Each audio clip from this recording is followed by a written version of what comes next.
Di sebuah wilayah di ujung Pulau Jawa, tepatnya di Provinsi Banten sekitar tahun 1526, berdirilah sebuah kerajaan Islam. Sultan pertama dari kerajaan Banten adalah Syarif Hidayatullah, adik dari Sunan Gunung Jati. Sampai generasi kelima, kerajaan Banten berjalan dengan lancar dan terus berkembang. Kesedihan pun tidak dapat dihindarkan ketika Sultan kelima tiada. Namun setelah kesediaan atas kehilangan seorang pemimpin di kerajaan Banten, hadirlah tokoh baru yang dijadikan panutan bagi penduduk kerajaan Banten. Ialah Sultan Ageng Tirtayasa. Puncak kejayaan pun bisa tercapai, tapi siapa yang bisa menyangka bahwa kejayaan itu akan hilang? Awal kisah saat acara menyerahkan kekuasaan dari Sultan kelima kepada Sultan Ageng Tirtayasa berlangsung pada sore hari. Penobatan pengangkatan Sultan Ageng Tirtayasa berlangsung meriah namun khidmat. Sesepuh menyerahkan jabatan kepada Aku serahkan jabatan ini kepadamu. Semoga engkau dapat menjalankan tugas sebagaimana mestinya. Ucapan Sultan adalah janji dan perbuatan Sultan adalah tindakan yang akan ditiru oleh banyak orang. Terima kasih. Insya Allah aku dapat melakukan semuanya dengan baik dan benar.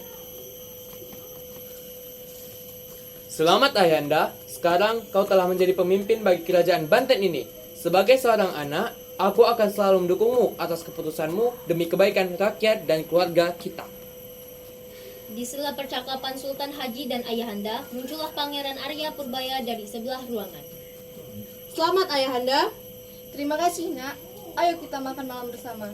Berbulan-bulan sejak hari penobatan itu, Sultan Ageng melakukan tugas-tugasnya, seperti membuat irigasi, memperhatikan kesejahteraan rakyat, menemukan solusi untuk mengatasi permasalahan sosial, dan tugas lainnya dengan baik. Kerajaan Banten pun berkembang pesat karena kelihayan Sultan Ageng dalam mengelola kerajaan, dan oleh sebab itu, Belanda mulai datang dan memata-matai keluarga Sultan dan lingkungannya.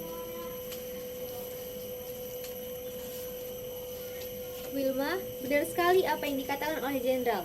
Banten sangat strategis dan tanahnya yang subur akan sangat menguntungkan kita.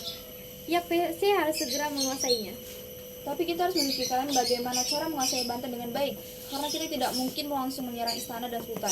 Kesultanan Banten ini memiliki angkatan perang yang tangguh dan sultan yang bijak dalam mengambil keputusan. Kita akan terus memata-matai keluarga sultan. Setelah itu, kita bisa menghancurkannya. Kau masih tidak percaya dengan kemampuanku? Oke Darwin, aku percaya denganmu. Kemudian, Chef dan Wilma pun melanjutkan aksi memata-matai dan mencuri informasi tentang kerajaan dan keluarga Sultan. Aku punya ide yang bagus untuk memulai peperangan, Wilma. Bagaimana kalau kita memulai dengan cara yang halus terlebih dahulu, seperti dengan bernegosiasi. Kita bisa iming-imingi si sultan tua itu dengan keuntungan yang berlimpah. Pasti dia tertidur. Kamu yakin, Sif? Kau kira sultan yang kita hadapi ini seorang ababil yang bisa diperawat dengan mudah? Tenang saja, saat ini daerah selatan kan kekurangan stok pangan. Kita bisa saja kerjasama dengan tujuan memenuhi kebutuhan pangan mereka. Kamu benar, ayo kita lakukan itu sekarang. Chef dan istrinya bergegas pergi ke Istana Sorosowan. Tak lama di perjalanan, tibalah mereka di Istana Sorosowan dan menemui Sultan di Istana Sorosowan. Namun tak disangka-sangka kedatangan mereka sebagai perwakilan dari VOC ditolak oleh Sultan Ageng. Ternyata usaha yang dilakukan oleh Chef dan Wilma belum berhasil. Akhirnya Chef dan Wilma pun diusir oleh pengawal Sultan. Masalah tak dapat terhindarkan begitu saja. Beberapa minggu kemudian, setelah negosiasi antara VOC dengan Sultan, segerombolan nelayan datang ke Istana Sultan untuk melaporkan apa yang telah mereka alami. Ada apa wahai rakyatku? Maaf rajaku, tapi prajurit VOC tadi pagi datang dan memblokade kapal-kapal pedagang asing serta menghancurkan kapal-kapal milik kami. VOC, Sultan bukanlah mereka yang datang menghadap Anda waktu itu. Benar, berani-beraninya mereka. Sesepuh kirim 100 prajurit ke sana dan balas hancurkan kapal dagang mereka. Mereka harus membayar atas perbuatannya, usir mereka dari Banten dan pastikan rakyat tidak celaka. Baik, Sultan. Pengusiran Belanda dilakukan oleh tentara-tentara yang Sultan Ageng kirimkan di dermaga-dermaga kerajaan Banten. Pasukan yang Sultan Ageng kirimkan berhasil mengusir kapal-kapal dengan VOC. Beberapa tahun kemudian, di ruang kerjanya, Sultan Ageng tampak sedang memikirkan sesuatu dan kemudian ia memanggil putra-putranya. Karena kalian sudah cukup dewasa, aku ingin kalian membantuku dalam menjalankan pemerintahan dan menjalankan tugas. Kau Sultan Haji selaku putra mahkota maka aku memberi kau tugas untuk menjaga kesejahteraan rakyat Banten. Tapi ayah, Ayah yakin kamu pasti bisa. baiklah, terima kasih ayah. Aku akan berusaha sebaik mungkin. Dan kau Arya Purbaya, aku ingin kau menjaga kedamaian rakyat Banten dan mengambil ahli keamanan di kerajaan Banten ini. Baiklah ayah, aku juga akan melakukan tugasku dengan baik. Saat makan malam keluarga Sultan. Putraku, apa yang telah kalian lakukan hari ini? Aku telah memberikan bantuan sembako kepada rakyat yang tidak mampu ayah. Bagus, bagaimana denganmu Purbaya? Aku telah menjaga daerah konflik dan mendatanginya langsung. Setelah ayah memberikan tugas itu, setelah itu pula tidak ada konflik yang terjadi. Aku berhasil mengendalikannya ayah. Bagus Purbaya, kau telah melakukan tugasmu dengan sangat baik. Aku sangat bangga padamu. Terima kasih ayah. Setelah makan malam selesai, Sultan Haji berjalan sendirian keluar istana. Sultan Haji iri dan merasa kesal kepada Arya Purbaya. Menurutnya, ia juga telah melakukan tugasnya dengan baik, tetapi ayahnya hanya memujinya sekedarnya saja. Berbeda dengan pujian kepada Purbaya, melihat sang putra, Syekh dan istrinya yang sedari tadi menguping tahu dengan jelas apa yang Sultan Haji kesalkan, dan memulai aksinya kembali. Ada apa Sultan Haji? Ekspresi wajahmu terlihat sangat kesal. Siapa kau? Apakah itu sangat terlihat? Aduh, jangan sampai keturutan di wajahku bertambah. Perkenalkan aku Wilma dan ini Sif. Oh, perkenalkan aku Sultan Haji, putra mahkota kerajaan Banten. Ya, kami telah banyak mendengar tentang kedermawanan Anda Sultan. Jadi, apa yang membuat Sultan yang dermawan ini merasa kesal? Tidak, aku hanya merasa iri terhadap adikku. Ayahku terlalu membangga-banggakannya, padahal akulah putra mahkotanya. Apakah kalian pikir aku ini sangat berlebihan? Tidak Sultan, menurutku Sultan Tirayasa memanglah lebih menyayangi Pangeran Arya Purbaya.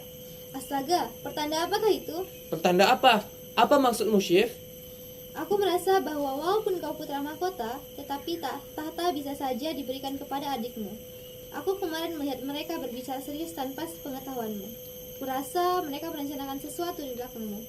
Benar sekali Sultan, dari kemarin kami memperhatikan ayah dan adikmu serius berdiskusi. Benarkah? Tidak mungkin. Aku mengenal adik dan ayahku. Mungkin memang apa yang aku lakukan tidak sebanding dengan apa yang Purbaya lakukan. Sultan Haji langsung lari begitu saja disusul oleh kedua orang VOC itu. Karena mendengar omongan dari orang Belanda itu, Sultan Haji langsung kembali ke dalam istana dengan suasana hati yang masih buruk. Rupanya pengawal kerajaan melihat itu semua dan melaporkan semua pada Sultan Ageng. Ia pun memerintahkan pada pengawalnya untuk memanggil Sultan Haji. Ada apa ayah memanggilku malam-malam seperti ini? Ayah kecewa denganmu. Mengapa kamu bisa semudah itu iri kepada adikmu sendiri? Dan mengapa kau percaya dengan perkataan dua orang Belanda itu? Apapun kamu ini, seharusnya sebagai putra mahkota, kau harus bisa lebih bijak dari adikmu. Dan kalau ingin dipuji, ya kerja dengan keras. Tapi ayah, aku tidak percaya dengan mereka. Tapi setelah aku mendengar perkataan ayah tadi, aku menyadari bahwa ayah memang berpihak kepada Purbaya. Silahkan, bela saja anak kesayanganmu itu. Aku bisa buktikan kalau aku bisa lebih baik dari adikku sendiri. Sultan Haji pun langsung keluar dari ruang kerja ayahnya, dan Sultan Ageng pun mengejar. Sultan Haji menemui Syekh dan Wilma. Ia dihasut agar menyerang kerajaan milik ayahnya sendiri untuk menunjukkan kekuatannya. Sultan Haji yang sedang tak dapat berpikir jernih pun menyetujuinya. Kakak, dari mana saja kamu? Diam! Tidak usah memanggilku kakak lagi. Memangnya aku tak tahu busukmu seperti apa? Tunggu, aku bisa menjelaskan semuanya. Kak, aku mohon. Kau bilang kau putra mahkota.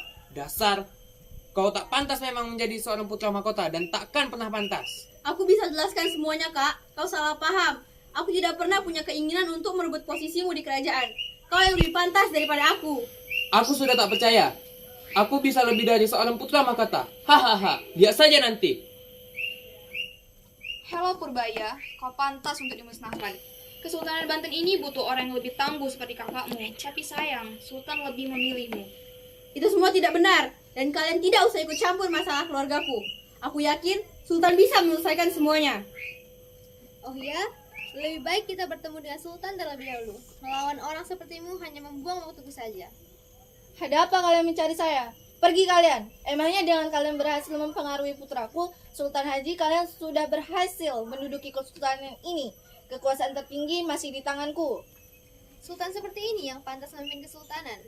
Baru seperti ini saja sudah bisa kutangkap. Ayah, larilah. Biarkan aku yang menyelesaikan semuanya. Bawa ibu pergi menjauh dari sini secepatnya.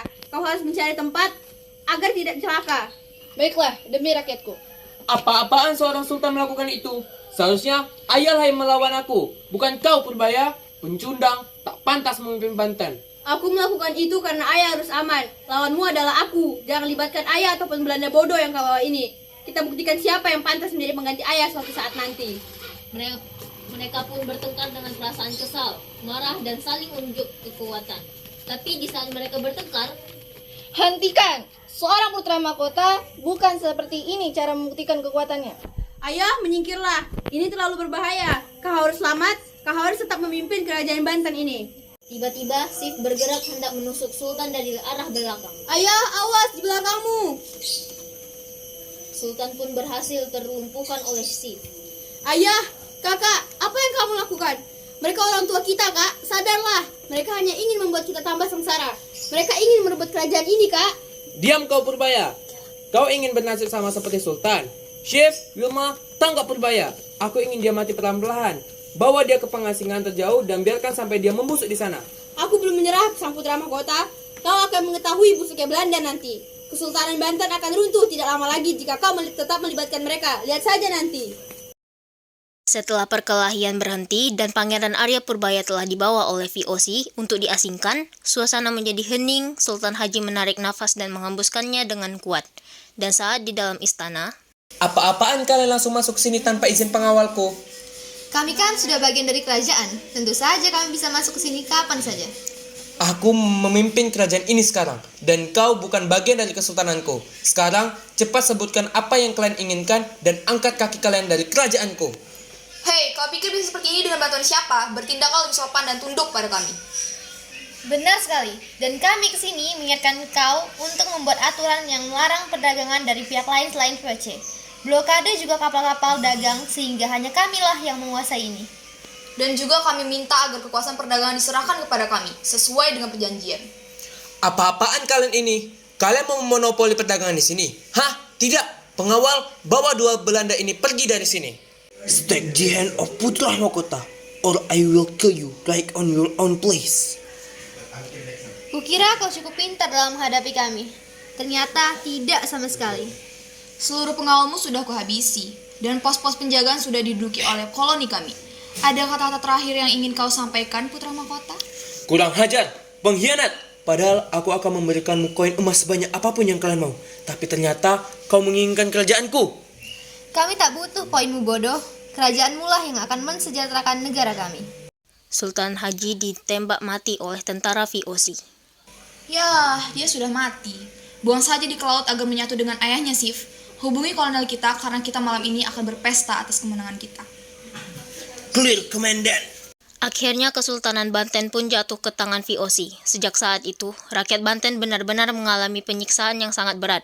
Sewa tanah yang besar, penyiksaan, kelaparan, dan segala bentuk.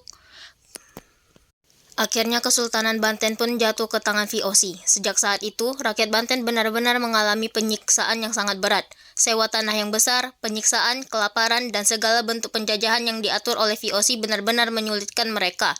Padahal hanya berawal dari kesalahpahaman dan rasa dengki, tetapi bisa berakibat fatal terhadap orang lain.